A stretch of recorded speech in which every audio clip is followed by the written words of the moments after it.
ఎవరు ఆధ్యాత్మిక మార్గంలో ఉన్నా కానీ దయచేసి ఆరోగ్యాన్ని కూడా పాటించాలి అని వారు తెలుసుకోవాలి. నేను ఆధ్యాత్మికంగా వెళ్తున్నాను కాబట్టి ఆరోగ్యాన్ని పట్టించుకోను, ఆరోగ్యం చెడిపోయిన తర్వాత మందులతో నేను నయం చేసుకుంటానంటే అది తప్పు, సరైన దృష్టి కాదది.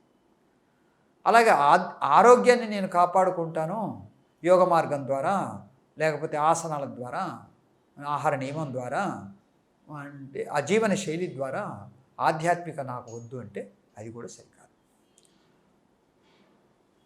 ఆరోగ్యంతో తొణికిసలాడే వ్యక్తి యొక్క మనస్సు తప్పకుండా ఆధ్యాత్మికానికి తీసుకెళ్తుంది.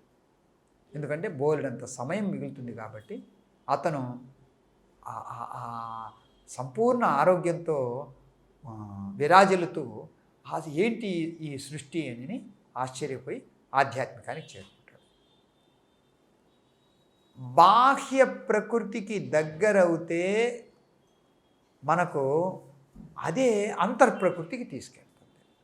అంతర్ప్రకృతికి దగ్గరవుతే సాధన ద్వారా అదే బాహ్య ప్రకృతికి దగ్గర చేస్తుంది. కనుక ఆరోగ్యము ఆధ్యాత్మికము రెండూ కూడా ఎడమ కుడి రెండు చేతుల్లాగా నడవాలి.